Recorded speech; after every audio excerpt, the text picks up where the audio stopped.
سوال ایک سوال ہی کیا جاتا ہے کہ جی فقہ حنفی حضرت امام ابو حنیفہ رحمۃ اللہ علیہ سے صحیح سند کے ساتھ ثابت نہیں، یہ بات کے لوگوں نے بلائی ہے اور امام ابو حنیفہ کے کھاتے ڈال دیے۔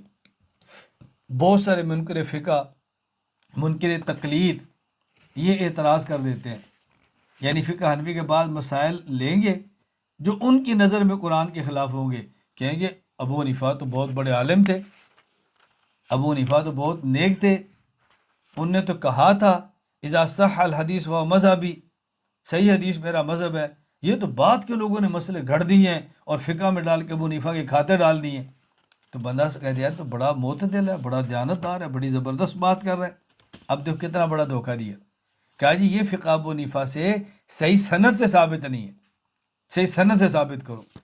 جواب ذہن نشین فرما لیں، فقہ حنفی امام ابو حنیفہ رحمۃ اللہ علیہ سے تواتر سے ثابت ہے۔ تواتر کسے کہتے ہیں؟ توجہ رکھنا، تواتر کسے کہتے ہیں؟ تواتر اس بات کو کہتے ہیں کہ جس کو نقل کرنے والے اتنے زیادہ لوگ ہوں کہ عقل ان کو جھوٹا نہ کہے، یہ ہے تواتر۔ اور امام ابو حنیفہ رحمۃ اللہ علیہ سے فقہ حنفی تواتر سے ثابت ہے۔ چنانچہ علامہ محمد امین بن عمر ابن عابدین الشامی رحمہ اللہ، وفات 1252 ہجری، ظاہر الروایت جو امام محمد کی کتابیں ہیں ان کے بارے میں لکھتے ہیں شرح عقود رسم المفتی میں، وَإِنَّمَا سُمِّيَتْ بِظَاهِرِ الرِّوَایَةِ لِأَنَّ رُوِیَتْ عَن مُحَمَّدٍ بِرِوَایَتِ الثِّقَاتِ فَهِیَ ثَابِتَةٌ عَنْهُ اِمَّا مُتَوَاتِرَةٌ أَوْ مَشْهُورَةٌ کہ یہ جو 6 کتابیں جن کو ظاہر روایت کہا جاتا ہے، کیوں؟ یہ امام محمد رحمۃ اللہ علیہ سے تواتر سے ثابت ہے، اور امام محمد امام ابو حنیفہ رحمۃ اللہ علیہ کے شاگرد ہیں، اور جو چیز تواتر سے ثابت ہو وہاں پر سند سے بحث نہیں کرتے۔ میں ایک دو حوالے پیش کر دیتا ہوں۔ حافظ ابو الفضل احمد بن علی بن محمد بن احمد المعروف ابن حجر اسقلانی رحمہ اللہ، وفات 852 ہجری، نزہۃ النظر فی توضیح نخبۃ الفکر میں فرماتے ہیں والمتواتر لا یبحث عن رجال بل یجب العمل به من غیر بحث، تواتر کے رجال اور افراد اور سند سے بحث نہیں کرتے، اس پر عمل کرنا واجب ہوتا ہے۔ امام رضی الدین محمد بن ابراہیم الحلبی رحمہ اللہ، وفات 971 ہجری، کف والعصر فی صفوۃ علوم العصر میں فرماتے ہیں ومن شانہ اللہ یشترط عدالت الرجال بخلاف غیرہ، تواتر کی خصوصیت یہ ہے کہ جہاں متواتر سند ہو وہاں راویوں کے حالات پر بات نہیں ہوتی، یہ راوی عادل ہے کہ نہیں، روات پر بھی بحث نہیں ہوتی۔ سلطان المحدثین ملا علی قاری رحمہ اللہ، وفات 1014 ہجری، شرح نخبۃ الفکر میں فرماتے ہیں لأن المتواتر لا يسأل عن احوال الرجال، متواتر کے رجال سے گفتگو اور بحث نہیں کی جاتی۔ یہ بات اچھی طرح ذہن نشین فرما لیں، اس لیے تو تواتر سے ثابت ہے، تو جو چیز تواتر ثابت ہو اس پر گفتگو نہیں ہوتی۔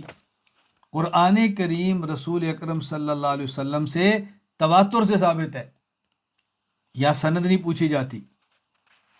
اسی طرح فقہ حنفی امام صاحب سے تواتر سے ثابت ہے، وہاں پر سند پر بات نہیں کی جاتی۔ اس پر میں ایک واقعہ پیش کرتا ہوں۔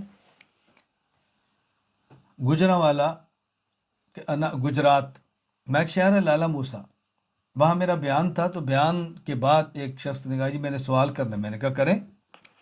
تو مجھ سے ایک غیر مقلد نے سوال کیا کہ جی فقہ حنفی اگر امام ابو حنیفہ سے سند صحیح کے ساتھ آپ ثابت کر دیں تو میں فقہ حنفی کو ماننے کے لیے اور امام حنیفہ کی تقلید کے لیے تیار ہوں۔ میں نے کہا یہی سوال اگر کوئی عیسائی آپ سے کر دے کہ آپ الحمد سے لے کر والناس تک قرآن کریم کی ایک ایک آیت سند صحیح کے ساتھ رسول اللہ صلی اللہ علیہ وسلم سے ثابت کریں تو میں کلمہ پڑھ کر مسلمان ہونے کے تیار ہوں، آپ اس عیسائی کو کیا جواب دو گے؟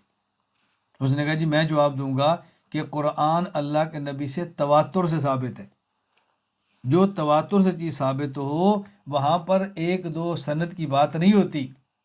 تو میں نے کہا جو جواب آپ اس کو دیں گے نا وہی جواب میں آپ کو دوں گا کہ فقہ حنفی امام حنیفہ سے تواتر سے ثابت ہے، وہاں سند کی ضرورت ہی نہیں ہے۔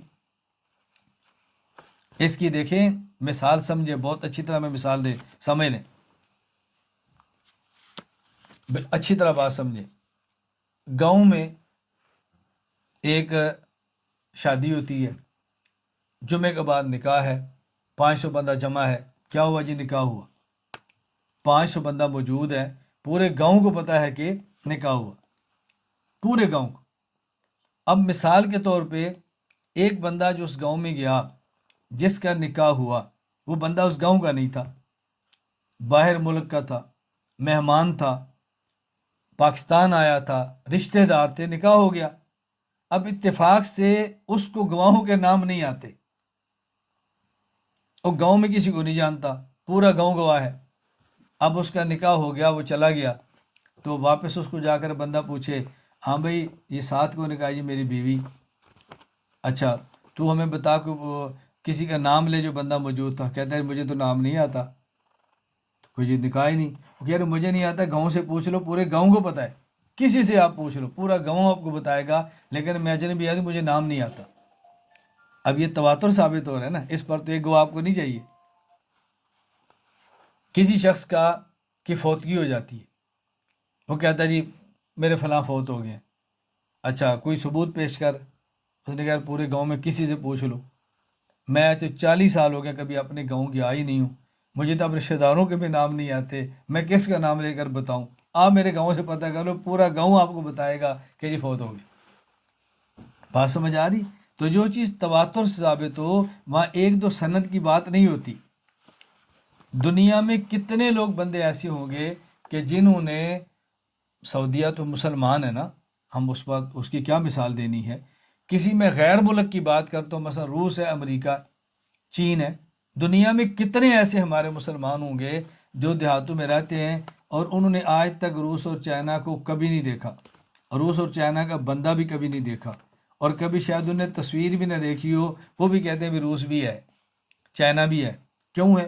پوری دنیا کہہ رہی ہے پوری دنیا کہہ رہی ہے، ان کے پاس ایک گواہ بھی نہیں۔ یہ تو میں سمجھانے کے لیے کہہ رہا ہوں، اصل کیا ہے کہ جو چیز تواتر سے ثابت ہو وہاں پر سند کی ضرورت نہیں ہوتی۔